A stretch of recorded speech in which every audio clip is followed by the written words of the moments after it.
Welcome back to set 2 over in EU today. Now I'm going to be joined by Mr. Adonis. You ready for this one? I'm pretty excited. JusTus going to be taking on Epsilon. For this one, it's kind of a twofold story. JusTus, they're so close to actually being out of contention for the Super Regionals. They need 3 more losses, and then they can't come back from it. Even if they tie Dignitas and wins, Dignitas wins the head-to-head. So, you know, if they drop both games here, it's unlikely that they make regionals. I know, including these 2 games, they had 8 games remaining, and they were 5 games behind Dignitas. Yes. So there's still a chance, right? It is a very hard and long chance. And it's against, the first one they've got to do is Epsilon. And Epsilon, their opponents today, you'll see them on screen. Great performance from them all season long.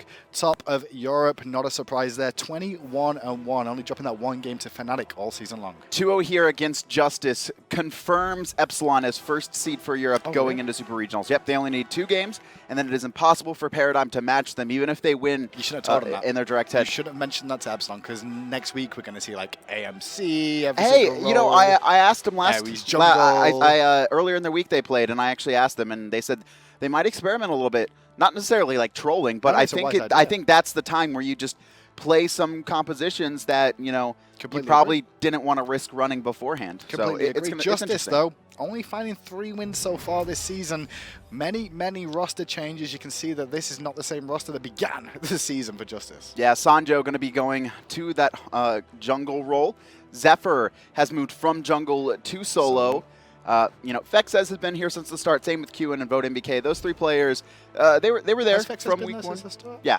Okay. Week 1. I wasn't 100% certain. Like they joined together, I think, during relegation. Well, the original roster was Qiwen back. Oh yeah, Qiwen's the only one from Upcoming Stars. The team that got picked up by JusTus. So there's a stat, Hindu, that I want to talk about for this game. It's called the 20 kill stat. So JusTus, aka Upcoming Stars, they've only won 6 games in the Pro League this entire season 2. But they've won a number of them in relegations and qualifiers as well. Anytime they get 20 or more kills, they win the game. Anytime they have 19 or less kills, they lose. They have never had 20 or more kills and lost their games. Can they get 20 kills against Epsilon? That's what it is, right? The only time, there was one time, right? And that was, I believe, the summer split where they had 16 kills and they beat Dignitas. But anytime they're over 20, they win the game. So, just flat. If we look at Ninja Dimi in the solo lane, or Dimi as he's now known, he dies once every 8 kills he gets. Kills and assists. So his KDA is 8 right now. So if they manage to kill him 20 times, and Dimi still goes it's okay. 8 on KDA. Did you know that Dimi's average death per game is like 0.5 or something? So I mean, I think he's never died more than twice in a game. We'll find out if he can die more than twice in this one. JusTus, they need to find 20 kills to confirm the game according to Adonis. Can they get that far in? At the moment, the bans are pretty much standard. The last one, I'm expecting a Giannis potentially here coming out from Epsilon. Just to round it out, they will leave a healer or 2 on the board. But for me, those bans that we see at the bottom there, Adonis, they are the 4 standard bans right now. They're the meta bans. Everything else is kind of flex based on our position, like healers and hell, or other ideas that people run very specifically. I think it's a lot about what lane you want to control or what kind of game style you want. If you leave one of those 4 picks open, Thor going to be first picked. Going to Sanjo in the jungle. And you know, Sanjo, he's not afraid to play anything spicy. Hold on. I mean, this is EU, and we do flex around with that Thor a little bit more than these days. We do look potentially put him into the solo lane. Support. Support's a big one for me. But only Trix really seems to make it work. Everyone else kind of just fails terribly. No, I'm not going to lie. Fails played AD carry today. That's true. He did play AD carry. Yeah, he's just moving wherever he wants. Wherever the team needs him, he plays. Neith locked in, so global ultimates. Nuwa can go into the solo lane. So we may potentially see Dimi play that one, and Neith could be in the mid lane as well, but we've seen Emilitoo and a lot of Neith this season. These are flex picks for Epsilon. I do expect the Neith to go into Emilitoo's hands. The new wall, though, Epsilon doesn't even know, right? They're going to wait for the rest of the draft to determine where they want to put it. Very, very high win ratio on Neith. 66% wins, not picked that much. Good season so far for the girl in generally the Hunter role, but we've seen her around. Isis locked in for the mid lane, and Xing going to be locked in. This one I'm excited for. This is only the second Xing we've seen.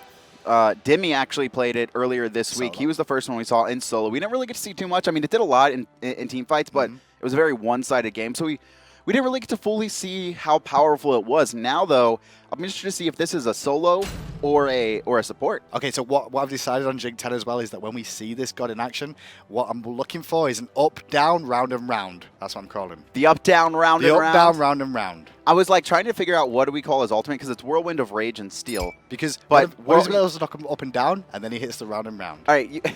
That's what you do. Up, all right, down, you could round use and round. Slam, right? Slam, that's the up and down. It's Slam. Oh, no, wait. Yeah, because it's like Sky Cutting Axe. Yeah, but I don't call it, is the jump. Up, down, round His and ability round. names are like really bad for And then casting. Hot Breath for the one. Furious Roar. Hot Breath. You actually don't know the ability. You're just like, I'm just going to... I don't. I've not actually had a chance to research him that much, but I'm going to go up, down, round and round, Hot Breath. That's the calls for today. Oh, man. Ymir going to be locked in for Epsilon. We've seen IRaffer start going to this a lot more recently. He's not been very prominent on his Ymir before, but he's started to find his feet with it, I feel. I think so as well. Fenrir going to be locked in. Going to, could be the solo, could be the jungle as well. Epsilon, they have that flexibility Probably still. jungle here. I mean, the Thanatos ban as well from JusTus is a little hit at Dimi there. They don't, sorry, adapting. They don't want to see him on that one. So they've taken away his Thanatos and his Thor. His Circuit's gone as well. But can you really ban away adapting? No. I mean, he doesn't really play a very wide range of junglers, but that's just because he doesn't need to, right? He's like, all right, this is the one I want to play this week. And if you ban it away, all right, I got my second or third or fourth, right? He has 4 core options that he never really goes away from. Chaac going to be picked up again. It looks like more and more people in the region going to start noticing that. Zaylu's been playing it a lot prominently lately, and now it's back, especially with the additional slow on the rain. It's been a little bit more effective. I really want to see JusTus get rolling early. They have a composite. This is actually going to be pretty early game focus from both team comps. Neith, Ymir, Fenrir over on Epsilon, and then JusTus. They have the Thor, the Isis, the Xing 10. He kind of floats around. Doesn't have the best early game when it comes to laning, but has a pretty strong team fight. Chaac with Bluestone can always be effective early as well. And then Nox locked in. Yeah, Nox going to be locked in as well. Nox was picked for Epsilon as well, so good to see her coming back again. A couple of games, we saw Epsilon play it last time. We also saw last game Myrmidon's played it. Nice one. Yeah, we've seen a couple Noxes, seen a couple, or the solo Xing from earlier in this week. Game starting up, Sanjo going to be in the jungle. You can see him sitting there. He has his red putt, so what junglers do is they want to get the maximum efficiency of that consumable item. Make sure they get the full amount of time in it, so they sit and spawn, and then pop the potion, usually about the 20-second mark before minions spawn, and then they'll buy a couple more potions and rotate to the buffs. So no one's going to die in solo lane for the most part. Chaac's going to be able to pretty much free farm there, as is Nuwa. Nuwa will probably just sit back a little bit and use those minions and the fog to really clear the wave. Sit at the backside, don't take too much poke. If there's anything, Chaac early game probably has the kill potential on a Nuwa, but then once she hits like level 6, it's almost unkillable for Chaac to really find it there. And same in response for Nuwa, she's not realistically going to find anything unless the junglers make an impact. Especially with the heal coming out from Xephyr and his kid, and the fact that Dimi doesn't have a reliable burst damage. It's really about the minion and then the shining metal combination. Now mid lane though is a different story here, Kevin, because we're going to see Isis versus the Nox. Now Isis has to be very careful with the Wind Gust usage, because if you use the Wind Gust early and then she throws out the silence on top of you, you immediately and it's a pretty fast activation it too. Is. It's not like it's delayed. So he's going to be very careful about his position and how he does it. If Yammyn realizes that, he can actually put a little bit of pressure on this Isis's wave clear that she should have an advantage on early. For now, though, it's going to be Fexez who controls the lane, rotates over to the mid-harpies, and I think we're going to see Adapting give these up, and that's what happens, right? Tech, if your mid laner does not get early pressure, you typically ignore contesting the right harpies and then immediately go with your own jungler to the left. It also takes into account what the 2v2 matchup is as well. Isis Thor against anyone is probably one of those fights that you don't want to take at the beginning of the game at level 2. Even as Fenrir and Nox, which also have a lot of combo burst potential at level 2. Very, very risk.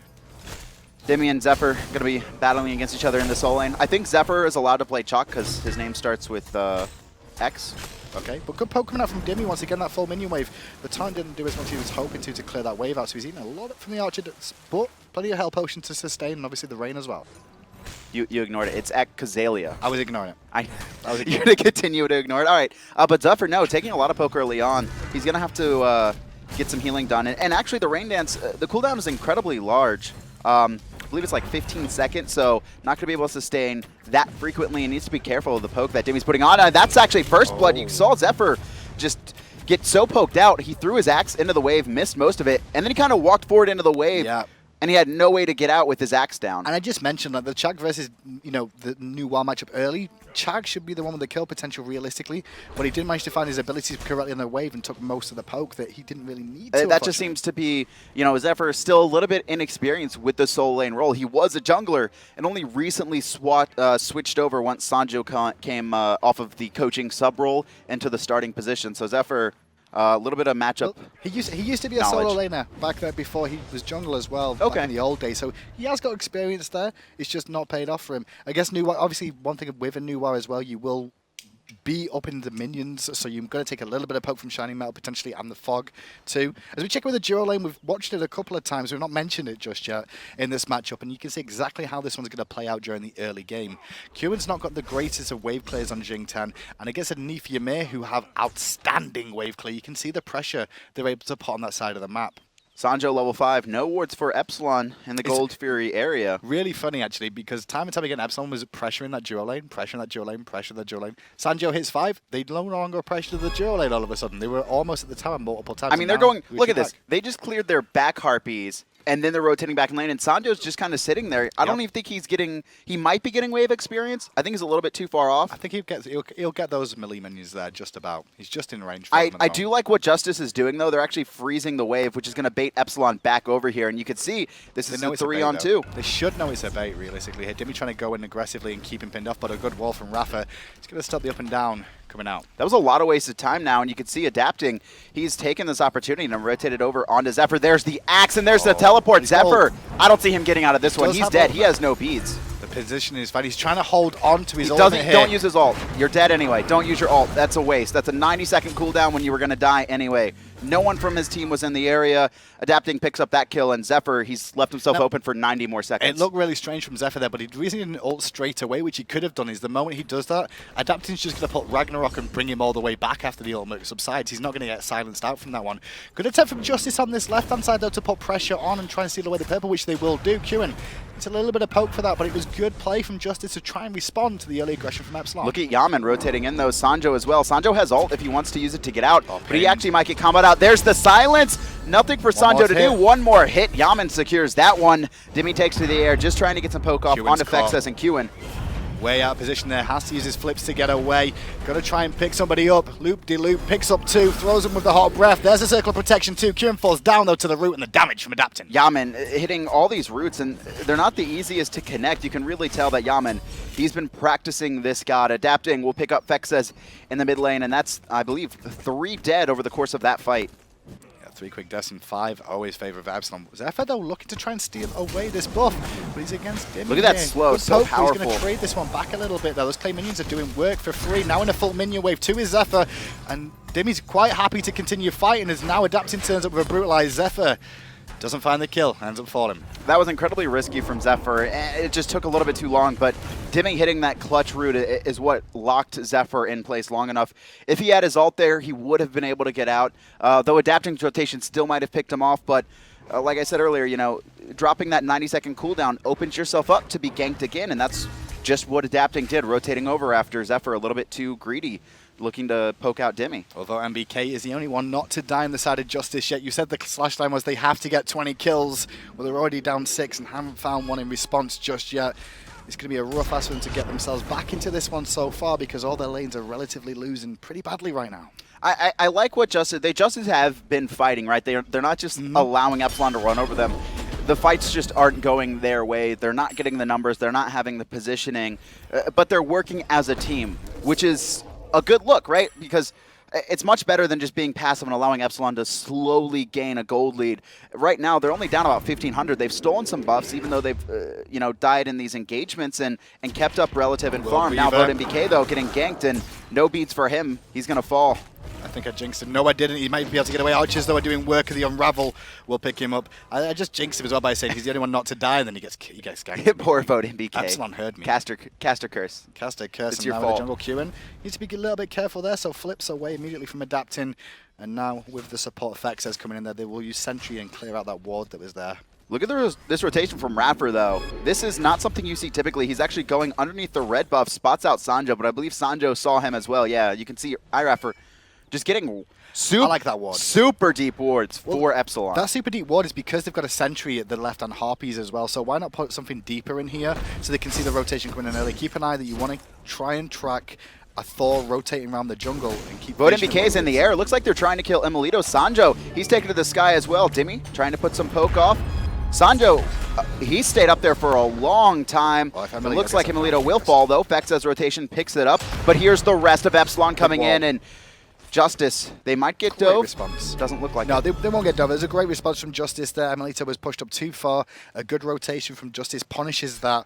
They do lose a little bit of the jungle, though, but the wall from Sanjo just stopped Epsilon from trying to get something back in response. Now they're looking for more, though, here, JusTus. Looks like they're trying to lock down IRaffer. He's going to get stunned out. There's the silence. That ultimate from Yammyn really deterring JusTus. You can see all three of them got hit by this blast damage. Oh, they get the root off as well, but not the silence damage as well coming out the wall. Just a little bit too far away from him. 1-7 is the scoreline now, but Epsilon still in control. Qiwen rotating back in here to this mid lane for now. Epsilon, they've got their 1,800 gold lead. They haven't really opened the map, though, right? They've found picks more than anything. It hasn't been, you know, real one-sided engagement. It's not 15 minutes in yet. That's the reason, right? Because that's what Epsilon does. They wait to 15 minutes and then let's end the game. That's generally what they do time and time again. They look for a goal for I'd say, yeah, 15 minutes, you're right, is about the time that we see them really start pressuring tier 1s and tier 2s more than often in mid lane. Well, and then going out to others. Sanjo, who is absolutely deleted there, kept inside the silence as well. And now with that channeled ultimate coming out from IRaffer as well, Qiwen's in a lot of trouble here. Going to pick him up for the ring around the rosy, but are they going to find a kill? No. Fexez doesn't have the damage to lock IRaffer down there. He had already used his abilities, and you could see Qiwen having to use his ultimate just to get out there.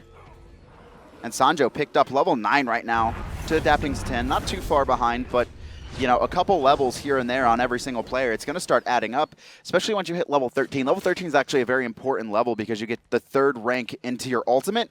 A lot of times doing significantly more damage just at the base numbers, not even needing items. Do love the rotations from Fexez coming out here to the dual lane consistently, trying to keep the pressure off of VoteNBK. Did he steal that? Emilitoo did steal that one away. You saw him level up off it as well. I'm so sorry, VoteNBK. So not going to get hold of that one. I like Fexez's rotation, though, to try and help out and support, but not going to find it. Emilitoo, very wise.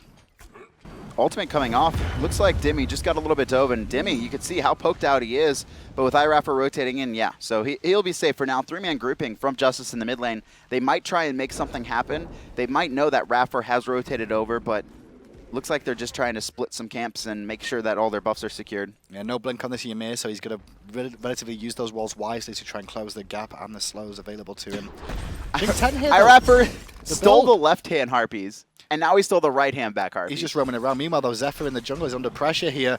Caught out position from adapting as well. All the axes on cooldown. You can see that Ymir is here, and that should be a dead Chaac once more. Couple autos and 4 deaths on Xephyr right now. I mean, that necessarily wasn't even like him being too pushed up. He was just trying to farm his wave, but adapting, rotating in, Thor's no up, wards for him. Sanjo's going to try and dunk down, protect his speed, but it's already been dropped. They're still going in for this one. They're looking for the pick onto IRaffer, but the split damage at the moment as the Will Weaver comes out. Beads preempted from Sanjo. Who's that going to hit onto? It's blocked by Qiwen, who spins around using the immunity there. But on the backside, Fexez is under heavy pressure from adapting. Qiwen trying to keep him alive. Not going to happen, though. Adapting picks up that kill, and 3 dead from JusTus. They're just funneling in one at a time, just feeding Epsilon more kills. Qiwen silenced out, rooted in place. Dimi locks him down with the shining metal, and Yammyn, he's the one credited for that kill. And meanwhile, teleport in from Xephyr to clear one wave out before the rotation comes in. Emilitoo pressuring the tier 1 tower on the left-hand side. Should find it very, very soon. He's trying to block the auto attacks his VoteNBK from allowing Emilitoo to pick up the tower. It's worked out so far so good with a new minion wave coming in. He holds the tower for now. VoteNBK aggressive there, dashing into Emilitoo, but small backflip, and that's just going to be the end of that one. VoteNBK, it's going to be so hard for him to fight into Emilitoo. Emilitoo, though, doesn't really have a fully completed lifesteal item yet, so I like the attempt considering, you know, he's starting to stack up his Devo's gauntlets, but yeah, there's the Soul Eater, and now VoteNBK cannot box Emilitoo at all. And I mentioned a couple times, VoteNBK so far this season, best performances on JusTus as a whole. Dies the least, makes the most kills for the team for the most part from what I can tell. So he's having the biggest impact on this roster. He's having a good, since coming up from the Challenger Cup, has had a very good time of it. I think a lot of it is the fact that the members from on JusTus are just being swapped out so much. Not only players into the team, but also just roles. VoteNBK going to get dashed on, adapting.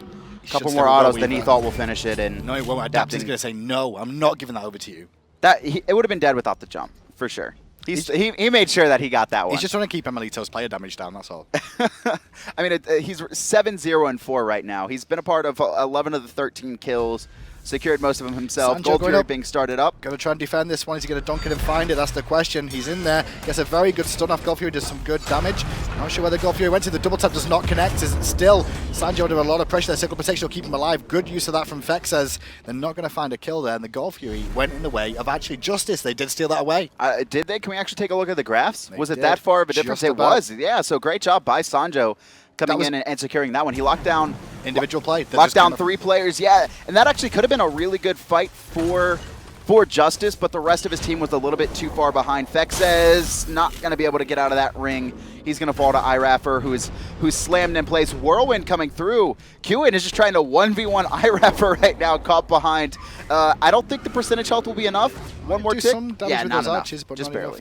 Adapt's actually body blocked in there trying to get him killed, but it didn't work out, unfortunately. Emilitoo, attempt from VoteNBK to steal away this purple buff. There's nobody else going to be here, so who's going to win this little trade? There is a weave on the ground. Keep an eye on that one. I love this from VoteNBK. He's not auto-attacking. He knows his damage, but his potential damage output. He's waiting for Emilitoo to get a little bit lower. And Emilitoo was wise, just sustainable. Oh, look at man, this look at rotation. With Nox inside the Fenrir to get over the wall and try and close the gap. Will Weaver coming out looking for VoteNBK again. There's the damage as well. Ragnarok coming out, going to bring him back to the science. No, it doesn't connect. The still should have enough to pick him up the root. And the Unchained. That cripple, incredibly powerful, especially against an ADC who was forced to use beads earlier. Sanjo looks like he's going to pick up Dimi. Dimi, 2 deaths. Is he going to have one? Minion or just 0 blocks. deaths so far. Is this going to be his first one? Yeah, Sanjo secures that one. Good work from Sanjo. Going to take straight to this guy. So I think he's a bit worried about a rotation. He was definitely scared. He had no idea where anyone was. You could see IRaffer.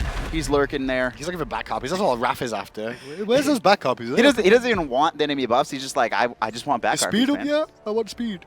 I wonder, is he leaving a camp? He's actually going back to his days of jungle past. That's what he's doing right now. He's like, oh, I used to be a jungler once. But then Adapt's appeared, and I'm nothing in comparison.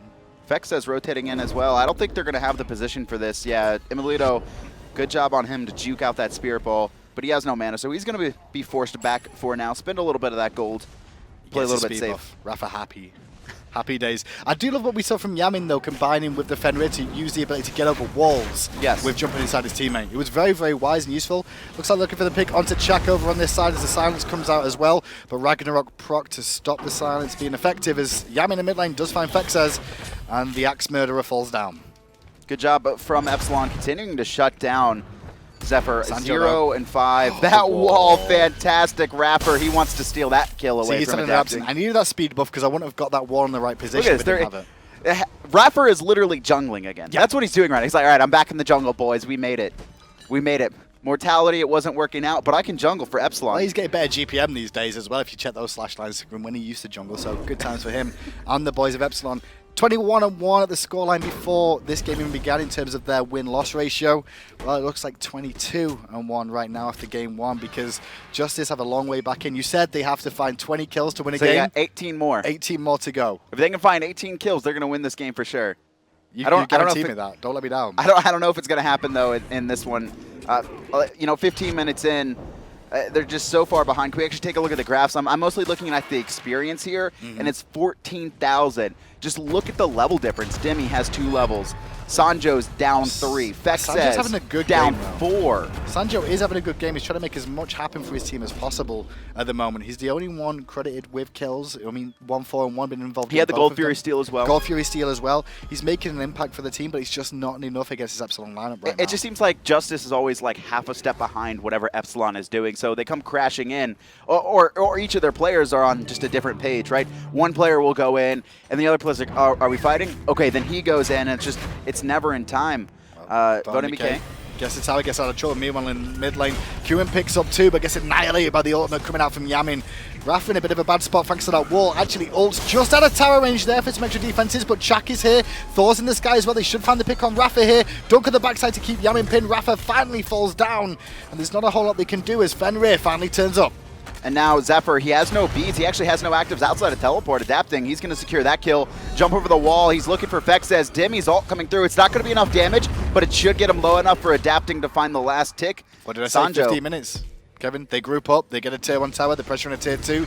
Time and time again, we see Epsilon do this every single week. It's like a mechanical game for them. I mean, they know their formula to win, and it's just kind of a matter of which gods are we playing. But the thing right? is, like, if people like me are watching these games and I can go 15 minutes, they turn it on.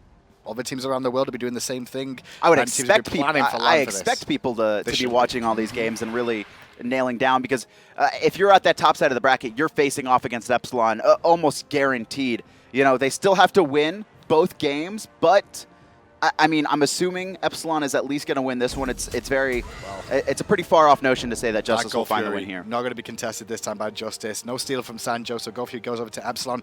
So we check in with the 2 solo laners today. You can see Xephyr not having the best of times right now. 3 wins, 17 losses, we said.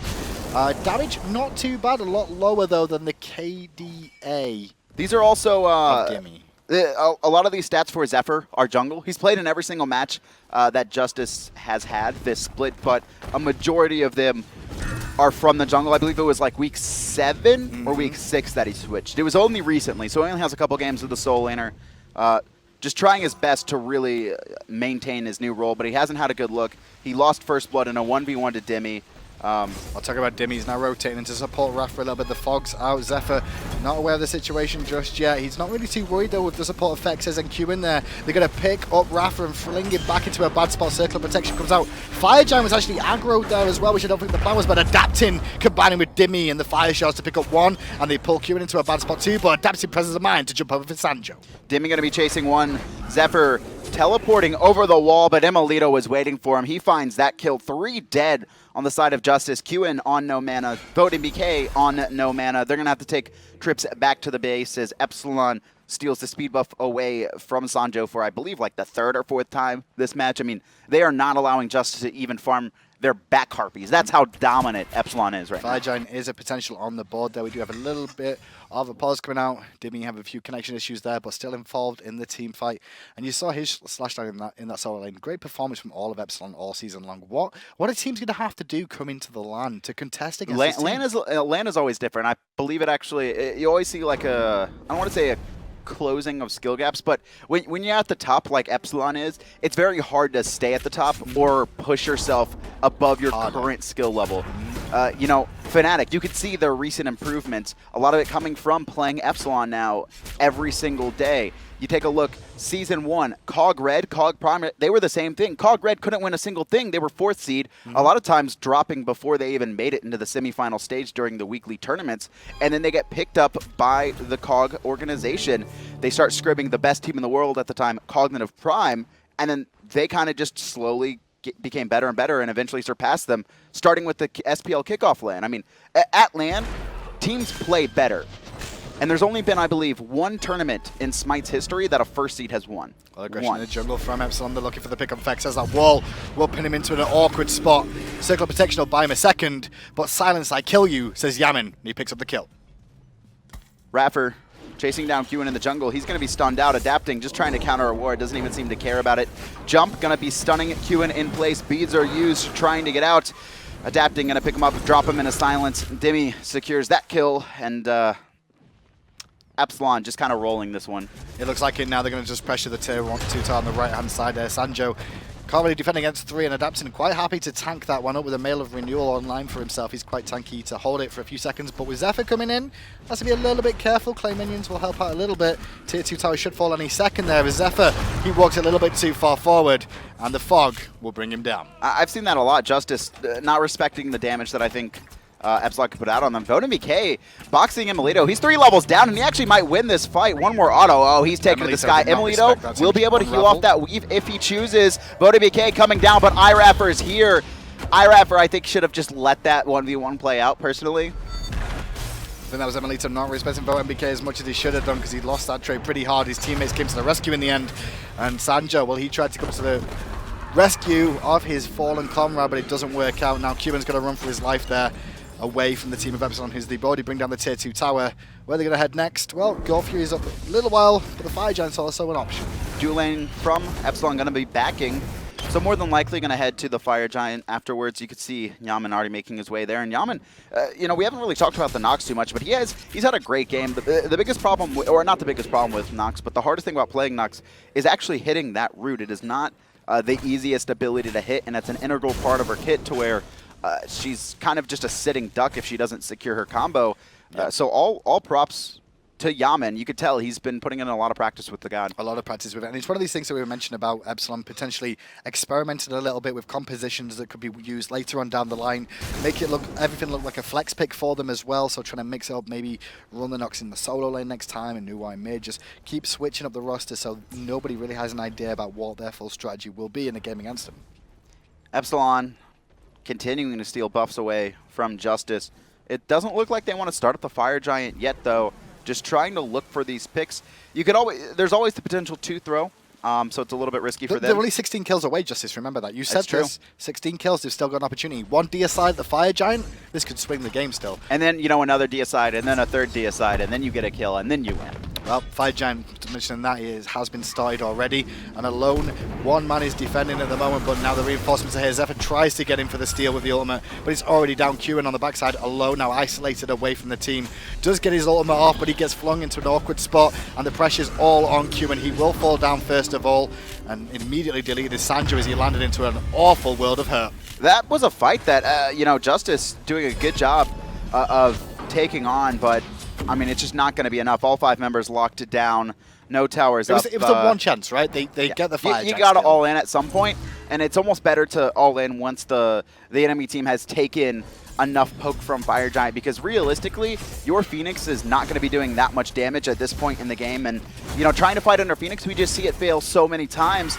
I like the option to try and fight on the Fire Giant. Unfortunately, Epsilon were way too far ahead for them to do it. Against the #1 team in Europe, you've got to try and make something happen for yourself. But it looks like Epsilon are just going to slowly but surely clean up this map, taking 2 Phoenixes so far. 1 more Phoenix to go. I expect them to go all in very, very soon and find the kill. Forcing beads on Sanjo early for the Ragnarok. Freeze does not connect from IRaffer there. The ward bought a second, but all Phoenix is down. And I think we'll see Epsilon quickly go for the Gold Fury, return to base to spend that gold, and then look to close this one out. They are playing so safe. I'm really surprised they didn't really just all in there. I think they could have done. I think just fighting on top of the Titan would have been enough damage. You know, even if they lost a couple or had a few deaths. After a couple more alpha draft points, that's what it is. that's probably what it is. Adapting's like, I gotta beat Trick's Guys, tank. my KDA is not high enough right now. That could be it. He's 12-0 and 16. I mean, he's looking for like his, what, 800th MVP award, something like that? 800? That's a bit high. Come on. I don't know. Realism.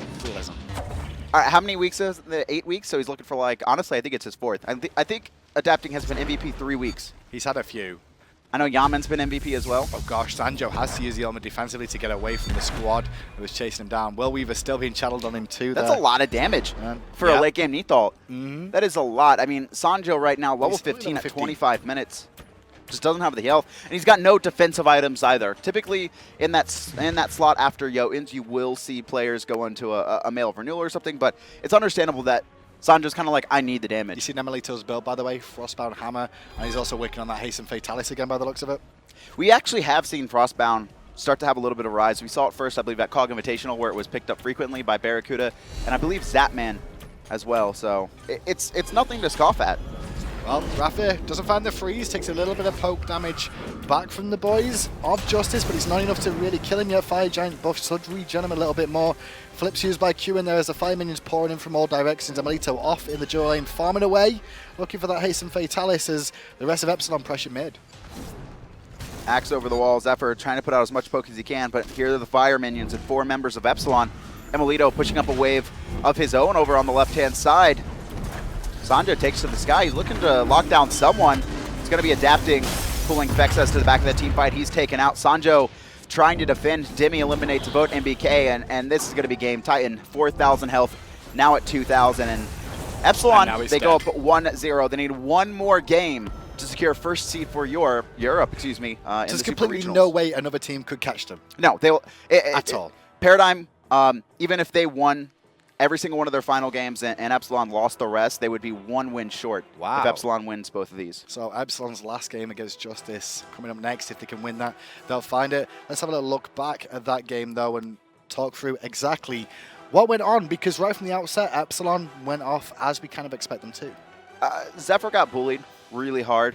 He lost first blood in the 1v1.